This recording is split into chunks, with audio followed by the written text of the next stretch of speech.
Bonjour bien-aimés dans le Seigneur, je bénis le Seigneur Jésus-Christ qui nous donne encore ce privilège d'être dans sa présence, de commencer notre journée par la prière et par l'exhortation. J'ai dit merci pour mon frère et ma sœur qui allons partager ces moments de prière. Merci pour le souffle de vie, merci pour la santé, merci pour tout ce que le Seigneur a aplani dans nos vies.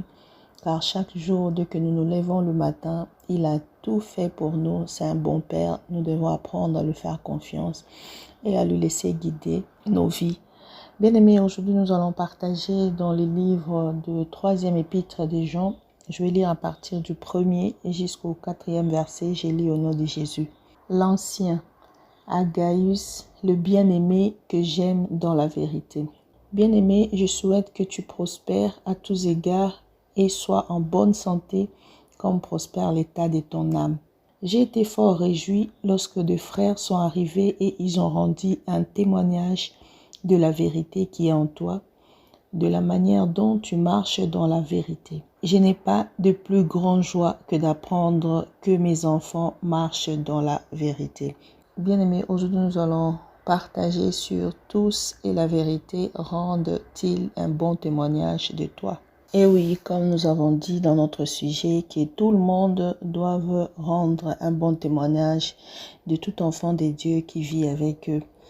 C'est que l'apôtre Paul éprouvait comme joie d'apprendre que son fils Gaius, qui était reconnu de tous comme un homme de bien. Bien-aimé, il n'y a pas plus grande joie que de savoir que ton enfant dans la foi marche dans la parole de Dieu, marche sur le fondement des apôtres, marche dans ce qu'il a appris de son père ou de sa mère dans la foi. Ici, l'apôtre Paul est en train de faire des éloges à Gaius parce qu'il a dit, il fait du bien à tout le monde, il soigne bien les étrangers, il n'y a pas de parti pris, que ce soit les étrangers, que ce soit les gens de l'église ou de sa patrie, tout le monde dise du bien de lui. Et tout le monde reçoive de lui tout ce qu'ils ont comme besoin afin de faire la volonté de Dieu. Et il est en train de lui suggérer de continuer à faire du bien et d'accueillir tous les hommes de bien, tous les hommes qui marchent aussi dans la vérité. Et sa prière pour lui, c'était qu'il prospère comme l'état de son âme. Bien-aimé, pour prospérer comme l'état de son âme, nous devons apprendre à vivre dans la pensée de Dieu, de vivre en craignant Dieu, de vivre dans la sagesse, de vivre avec Dieu. Parce que la Bible nous dit dans Proverbe 3 que la sagesse, c'est notre santé. La sagesse, c'est Dieu. C'est la sagesse qui nous apprend à craindre Dieu. Parce que lorsque tu commences à craindre Dieu, tu acquiers la sagesse, c'est-à-dire tu acquiers la présence de Dieu qui va faire en sorte que tout ce que tu feras puisse aller de l'avant. C'est pourquoi la Bible nous demande de faire de l'Éternel notre délice, afin que lui pourvoie les désirs de notre cœur. Et nous allons lire dans le livre de Proverbe 3, le chapitre 19, c'est qu'on nous explique par rapport à cela. La Bible dit, c'est par la sagesse que l'Éternel a fondé la terre, c'est par l'intelligence qu'il a affermi les cieux. C'est par la science que les abîmes sont ouvertes et que les nuages distillent la rosée. Mon fils, que ces enseignements ne s'éloignent pas de tes yeux, garde la sagesse et la réflexion, elles seront la vie de ton âme et l'ornement de ton cou. Au fait, ce que Gaius était en train de faire, il avait gardé les enseignements et il n'en s'éloignait pas. Parce que lorsque tu demeures dans les enseignements de Dieu, dans la doctrine de Jésus-Christ, tu deviens un homme de bien, tu marches en faisant du bien, tu es un homme plein d'amour et la Bible dit que celui qui a de l'amour, il a accompli toute la loi. Et c'est ces enseignements-là qui t'apportent la sagesse et la réflexion, c'est-à-dire tu fais rien sans pouvoir réfléchir avant de faire ces choses. Et donc tu feras que de bonnes choses et cela sera la vie de ton âme et l'ornement à ton cou, c'est-à-dire tout celui qui va te voir, il va te donner des éloges comme le portrait de la femme vertueuse qu'on avait vu. Tout le monde lui rendait des éloges parce que c'est une femme qui baptisait sa maison dans la sagesse, dans l'intelligence et dans la crainte de Dieu. Enfant de Dieu n'ayant pas de problèmes avec des gens, vivant dans l'amour avec notre prochain. Notre sommeil doit toujours être doux et agréable. Et pendant que nous dormons, l'Éternel sera notre assurance. C'est-à-dire, peu importe les turbulences ou le plan de l'ennemi, Dieu ne permettra pas que notre pied puisse tomber dans l'abîme. Il ne laissera pas nos ennemis gagner. C'est pourquoi nous devons, comme Gaius, avoir Dieu comme notre bouclier.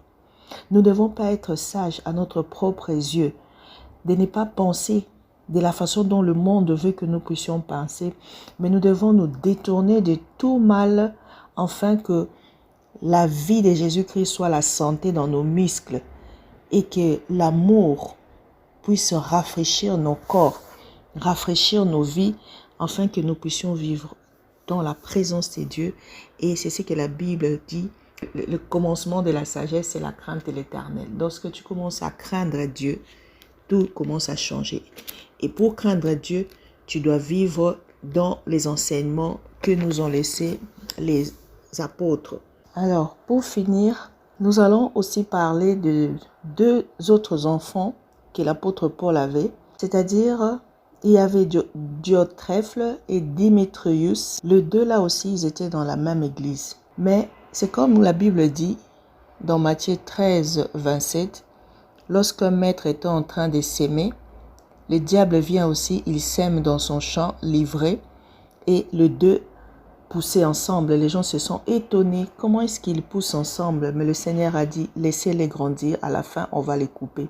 Aujourd'hui, dans nos églises, tu peux avoir des enfants qui obéissent la parole de Dieu, qui marchent comme Gaius, qui marchent comme Démétrius, honorés, admirés de tous, marchant dans la crainte de Dieu. Tu peux aussi trouver des Diotrephes, des ramassis que moi j'appelle des enfants du diable, s'aimer. Comme la Bible nous le montre dans ces derniers jours, le diable a sémé aussi l'ivraie dans nos églises. Il a sémé aussi ses enfants pour détourner beaucoup de la voie de Dieu. C'est pourquoi l'autre fois quand nous avons partagé que si tu vois un homme se nommer frère et qui ne marche pas dans la volonté de Dieu, nous devons être loin de lui parce que ce sont les gens qui ont la sémence du diable pour détruire, pour briser le corps de Christ. Alors ici, c'était le travail des Diotrephes. Ils ne voulaient pas que les gens prennent soin des autres ou que les gens reçoivent le frère qui venait de loin. Et même ceux qui voulaient le faire, ils les empêchaient. Des fois, même s'ils t'attrapent à faire du bien à quelqu'un, ils te chassaient de l'église. Certainement, il devait être le corps pastoral. Parce que pour chasser quelqu'un à l'église, vraiment, tu dois être quelqu'un de responsable dans l'église. Alors, peu importe ce qu'il était, il faisait tout pour mettre les gens mal à l'aise, pour chasser beaucoup dans la pensée ou dans la présence de Dieu. Il voulait que les gens marchent comme lui, faire ce que lui voulait. Par contre, Démétrius, tout le monde rendait un bon témoignage de lui. Et même le Saint-Esprit, Dieu lui-même, la Bible dit tous, et la vérité rendait témoignage que Démétrius, c'était un homme de bien. Et c'est ce que Dieu attend de nous, que les hommes qui nous entourent, que le cœur même, car dans notre cœur, nous devons aussi avoir un oui et un amen par rapport à notre comportement dans le Seigneur. Et à combien plus forte raison si Dieu lui-même rend témoignage de toi, comme il a dit pour Job, que celui-ci vraiment me craint. C'est que nous devons atteindre ce niveau parce que la Bible dit Dieu nous a rendus saints, il nous a sanctifiés, il a tout fait pour nous, il nous a donné le pouvoir sur le péché.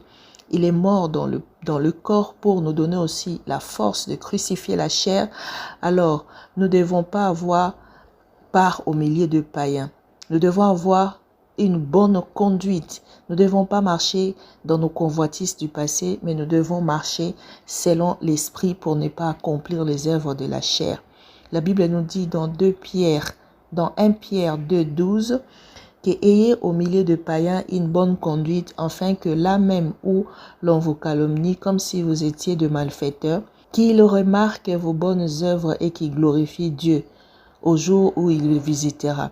Au fait, nous sommes des sels dans ce monde. Nous devons par nous démontrer que Jésus-Christ est vivant et à l'œuvre lorsque nous ne vivons pas comme tout le monde. Et pour y arriver, nous avons vu l'exemple de Gaius qui demeurait dans la présence de Dieu, qui craignait Dieu, qui avait la sagesse, qui marchait dans la vérité, qui craignait Dieu, qui restait dans les enseignements qu'on lui a appris de ses pères, donc les apôtres. Lorsque tu marches dans la parole de Dieu, la Bible dit dans le livre de Josué 1 que ce livre de la loi, nous devons le méditer nuit et jour afin que nous puissions réussir dans tout ce que nous allons faire. C'est tellement simple que si nous ne compliquons pas les choses, nous serons des hommes de bien. Nous allons prier pour que le Seigneur nous aide à accomplir toutes ces choses. Prions au nom de Jésus. Éternel Dieu de gloire, mon âme te bénit, te loue parce que tu es Dieu. Je te bénis de ce que chaque jour, tu me rappelles tes promesses, tu me rappelles ta volonté, tu me rappelles la mission, tu me rappelles ta parole. Car lorsque nous méditons ta parole nuit et jour, nous accueillons de l'expérience, de la sagesse, de la réflexion, afin que nous puissions marcher comme la parole nous le demande, pour que nous ne puissions pas trébucher. Ô Seigneur, mon désir et les désirs de mon frère et de ma sœur, c'est de ne plus trébucher. Raison pour laquelle nous te demandons de nous donner les goûts de vivre dans ta présence, de trouver notre plaisir dans ta présence, de trouver notre joie dans ta parole, car c'est la sagesse, c'est l'intelligence, c'est la science, Seigneur, oh Dieu, et c'est par elle que nous allons diriger, contrôler, dominer le monde et même la bâtir. Seigneur, la mission que tu nous as donnée repose dans ta parole, repose dans ta force. C'est pourquoi tu nous as donné aussi le Saint-Esprit. Sans toi, on ne peut rien. C'est pourquoi nous venons à toi, Seigneur, te demander ce matin encore de nous remplir de sagesse, de nous remplir de force, de nous remplir, Seigneur, de ton esprit de conseil, pour qu'à chaque fois tu puisses nous conseiller, tu puisses nous montrer le chemin, afin que nous puissions réfléchir avant d'agir et de poser toujours des actes de bienfaisance. Ô Seigneur, nous avons besoin de toi. Je viens prier pour tous mes frères et sœurs qui n'arrivent pas à abandonner leur passé, qui n'arrivent pas à abandonner la méchanceté, qui n'arrivent pas à faire du bien aux autres. Seigneur, donne-leur le don de libéralité. Donne-leur, Seigneur, oh Dieu, l'amour. Seigneur, nous avons l'obligation de toujours poursuivre l'amour, comme dit la Bible. Car si nous arrêtons de le poursuivre, elle s'éloigne. Ô Seigneur, toi qui es amour, nous voulons, ô Jésus-Christ, tout le jour te regarder comme un trophée, afin de remporter.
Seigneur, nous avons besoin de toi.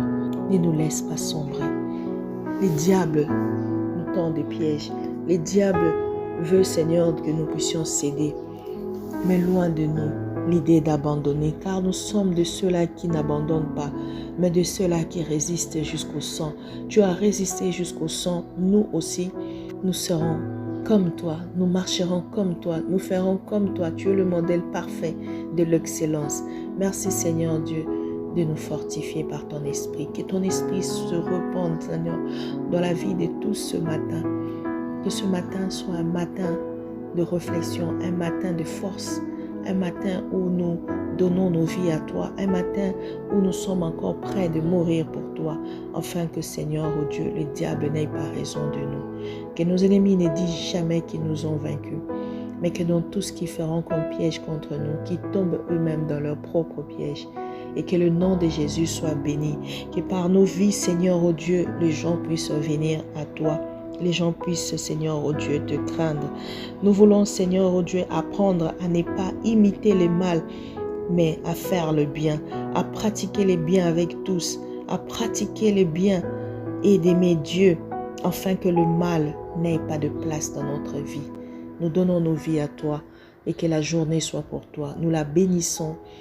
Nous demandons, Seigneur, de nous soutenir dans tous les lieux où nous allons nous retrouver, que tu sois toujours l'ombre de notre main droite. Au nom de Jésus-Christ. Amen.